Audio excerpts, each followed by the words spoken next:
నించున్న 2 చోట్ల ఓడిపోయిన వ్యక్తి, కనీసం వార్డు మెంబర్ కూడా కాని వ్యక్తి. అయితే గత ప్రభుత్వంలో ఉన్నటువంటి ఒక ఆర్కే రోజా గారు అసెంబ్లీ గేటు కూడా తాకలేడు, కనీసం జగన్కి దరిదాపును కూడా దగ్గరికి కూడా రానియం అంటున్నటువంటి ఒక ఆర్కే రోజా వేసినటువంటి సవాల్కి ఈరోజు పవన్ కళ్యాణ్ దిమ్మ తిరిగే సమాధానం ఇచ్చాడని చెప్పుకోవాలి. అసెంబ్లీ గేటు తాకడివ్వడం కాదు, అసెంబ్లీ గేట్లు బద్దలు కొట్టుకొని వస్తాడు అన్నటువంటి యొక్క జన సైనికులు ఇచ్చినటువంటి మాట నిలబెట్టుకున్నాడు పవర్ స్టార్ పవన్ కళ్యాణ్. అయితే ఈరోజు అసెంబ్లీలోకి అడుగు పెట్టడమే ఒక పెద్ద వేడుకలాగా జరిగింది. అయితే అసలుకి వీటి గురించి మాట్లాడడానికి మనతో పాటు సీనియర్ జర్నలిస్ట్ కనకదుర్గ వడ్లమణి గారు ఉన్నారు. వారిని అడిగి తెలుసుకుందాం. మేడం నమస్తే. నమస్తే. అసెంబ్లీ గేటు కూడా తాకనివ్వమంటూ, అది కాక జనసేనానికి ఒకే ఒక వ్యక్తి ఉన్నటువంటి ఒక రాపాక వరప్రసాద్ని కూడా వైసీపీలోకి లాగేసుకోవడం కావచ్చు, ఆర్కే రోజా, కొడాలి నాని, పేర్ని నాని, ఇట్లా ప్రతి నానీలందరూ కూడా ఆయన మీద చేసిన విమర్శలు కావచ్చు, ఈరోజు ఆయన అసలుకి ఒక 100 days ఫంక్షన్కి వచ్చినట్టుగా ఈరోజు అసెంబ్లీకి రావడం కావచ్చు, దీని అంతటినీ నిజంగా పవర్ స్టార్ పవన్ కళ్యాణ్కి సంబంధించిన జన సైనికులు కావచ్చు, కూటమికి సంబంధించిన టీడీపీ వీళ్ళ ప్రోత్సాహంతో మద్దతుతో ఈ 100% స్ట్రైక్ రేట్ ఏదైతే జన సైనికులు ఇచ్చినటువంటి ఒక మ్యాండేటరీ కావచ్చు, లేదా ఏపీ ప్రజలు ఇచ్చినట్టు 21కి 21 2 పార్లమెంట్, దీన్ని ఎలా చూడాలంటే అసలు ఇంతటి విజయాన్ని దీన్ని ఎలా చూస్తే బెటర్ అంటారు? నువ్వు వార్డు మెంబరు కూడా కాదు, ఓకే, నిన్ను అసెంబ్లీ గేటు తాకనివ్వం, మంచిది, నువ్వు తాకనివ్వక్కల, మేము దూసుకుని వెళ్తాం అన్నాడు ఆయన. మీరు చెప్పినట్టు 100% స్ట్రైక్ రేటు, మీరు చెప్పినట్టు శత జయంతి వేడుకల్లో లాగా ఈయన ఇవాళ ఆనందంగా అడుగుపెట్టారండి. ఇది అందరూ జన సైనికులు కోరుకున్నది ఇదే. మనం చెప్పినట్టుగానే అన్నీ అయ్యాయి. బాహుబలి రేంజ్లో ప్రమాణ స్వీకారం జరిగింది. ఇవాళ ఆనందోత్సాహాల్లో ఆయన అసెంబ్లీలో అడుగుపెట్టారు. అసలు 21కి 21 చరిత్రలోనే లేకపోయి ఉండొచ్చు ఎక్కడా కూడా, ఫస్ట్ టైం మేబీ. కాబట్టి 10 ఏళ్ల కష్టానికి ఒక ఫలితం, అంటే కాపుల్లో కావచ్చు, కమ్మవారిలో కావచ్చు, ఒక యూనిటీ వచ్చింది. నువ్వు కాపా నేను కమ్మా, లేకపోతే నేను కమ్మా నువ్వు కాపా, ఇది లేకుండా మనం అనుకుని జనంలోకి వెళ్ళారు. జనాన్ని ఒక ఏమనాలి, వాళ్ళని సమాయత్తపరిచారు. మీరు ఎన్నికల్లో ఓటు చీలనివ్వకండి అన్నారు. అది పవన్ కళ్యాణ్ చెప్పారు, చంద్రబాబు గారు చెప్పారు, కార్యకర్తలు చెప్పారు, మాజీ ఎమ్మెల్యేలు, మాజీ మంత్రులు అందరూ చెప్పారండి. ఇది కలిసికట్టుగా వచ్చిన విజయం. అయితే ఈ విజయానికి మాత్రం బీజం వేసింది పవన్ కళ్యాణ్ నిస్సందేహంగా, అది అందరూ ఒప్పుకోవాలి. ఎందుకంటే ఆయనంతటా ఆయన తెలుగుదేశంతో కలిసి ఉండాలి, ఓటు చీలనివ్వకూడదు అని ఒక సత్సంకల్పం తీసుకున్నారు. కాబట్టి ఆ సంకల్పానికి ప్రజలు కూడా మద్దతు పలికారు, ఈ విజయాన్ని అందించారు. ఈరోజు ఆయన ఒక ఎమ్మెల్యేగానే కాకుండా ఒక ఉప ముఖ్యమంత్రిగా కూడా, ఆ హోదాలో కూడా వారు అసెంబ్లీలో ప్రమాణ స్వీకారం చేశారు. ఇవాళ శాసనసభ సభ్యుడిగా ఆయన చేశారు. ఇది అసలు అందరూ మీరు చెప్పినట్టుగా ఇవాళ టీవీలకు అతుక్కుపోయి ఉన్నారు అందరూ. పొద్దున్నే ఆఫీసులకు వెళ్ళాల్సిన పని ఉన్నా కూడా చాలా పనులు ఉంటాయి ఇవాళ, వర్కింగ్ డే కాబట్టి వాటిని పక్కకు నెట్టి జన సైనికులు అయితే చాలా ఆనందంగా చూస్తున్నారని మనం విన్నాము, చూసాం కూడా. కాబట్టి ఇది కూడా చరిత్రలో సువర్ణాక్షరాలతో లెక్కించాల్సిన సమయం అండి. ఎందుకంటే 21కి 21 ఆయన తెచ్చుకున్నారు. ఇంకా ఎక్కువ సీట్లే తీసుకోవచ్చు ఆయన, కానీ ఆయన తగ్గారు. ఆ తగ్గటం వల్ల ఆయన 21 తీసుకున్నారు. అందరూ అన్నారు నువ్వు బార్గెయిన్ చేయొచ్చు కదా, ఈవెన్ ముద్రగడ గారే అన్నారు, మనకు తెలుసు, నువ్వు ఎందుకు బార్గెయిన్ చేయలేదు, హరిరామ్ జోగయ్య గారు అన్నారు. కాకపోతే ఆయన ఆలోచించింది ఒకటే, మనం ఫస్ట్ ఎంట్రీ ఇవ్వాలి. ఆయన అంటే ఎప్పుడూ కూడా మనిషికి తగ్గడం తెలుసున్నప్పుడు ఎట్లా ఉండాలి, ఆ వినయం ఉన్నప్పుడు ఇట్లా ఉంటుందండి. వినయం లేనప్పుడు ఏమీ నాకు ఎగిరెగిరి పడుతుంది, అన్నీ నాకు అణిగిమణిగి ఉంటుంది. ఈయన అణిగిమణిగి ఉండే మనిషి, ఆయన ఎగిరెగిరి పడే మనిషి ఎవరు, జగన్మోహన్ రెడ్డి. కాబట్టి ఆ డిఫరెన్స్ ప్రజలకు కూడా కనిపిస్తోంది. అంటే ఇష్టపడి వేయటం అంటే ఎలా ఉంటుంది, ప్రజలు కోరుకుంటే ఎలా ఉంటుంది ఒక వ్యక్తికి.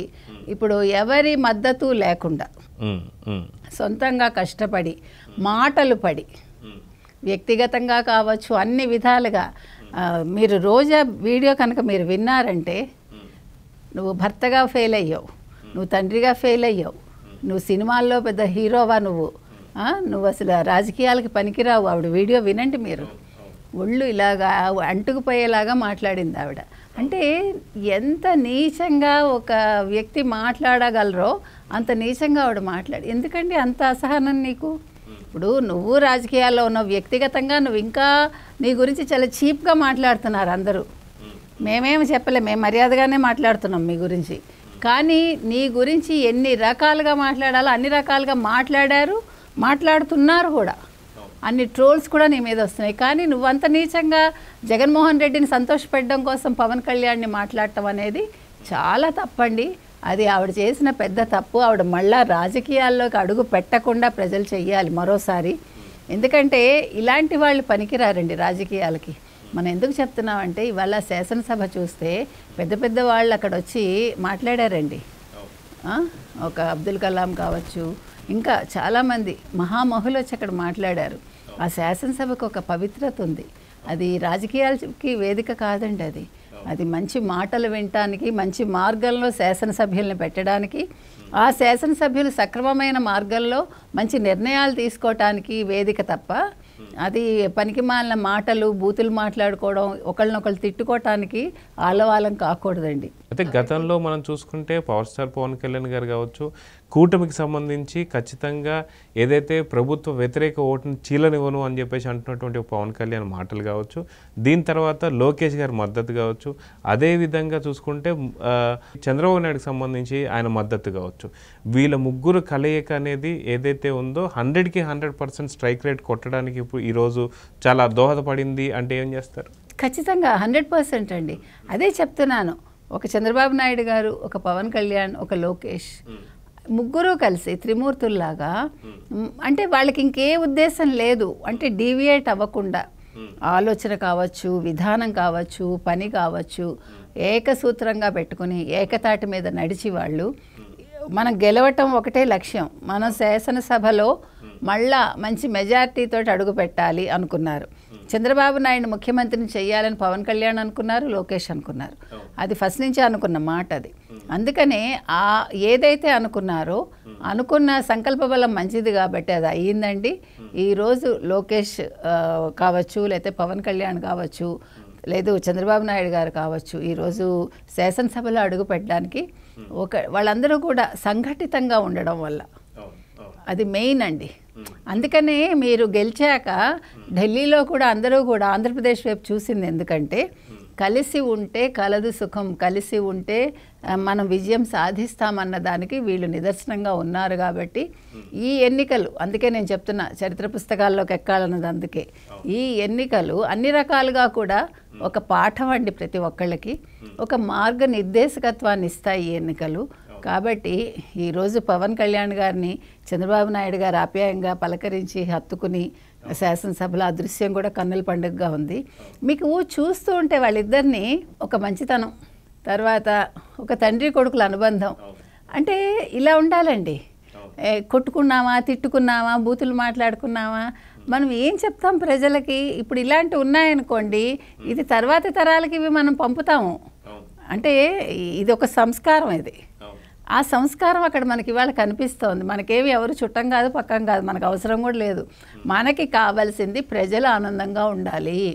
ఆంధ్రప్రదేశ్ ప్రజలు వాళ్ళు ఊపిరి పీల్చుకోవాలి, స్వతంత్రంగా వాళ్ళ బతుకు వాళ్ళు బతకగలగాలి, ఎటువంటి ఆంక్షలు లేని ఒక రాష్ట్రం కావాలి. అది ఆ ఆకాంక్షలన్నీ ఇవాళ నెరవేరాయండి.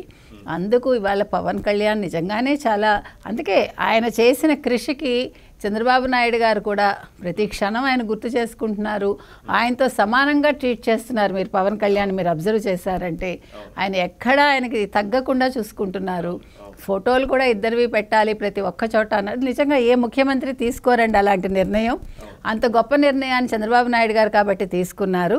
అంటే పవన్ కళ్యాణ్ అంటే ఎంత ఇష్టం, లేకపోతే ఎంత ఆయన అతనికి రెస్పెక్ట్ ఇస్తున్నారు అన్నదానికి ఇదే తార్కాణం అండి. సో ఇది ఇలాగే కొనసాగాలి, వీళ్ళు చక్కటి పనులు చేయాలి. ఆయన అప్పుడే ఆల్రెడీ నిన్న శాఖల పర్యవేక్షణ మొదలైంది.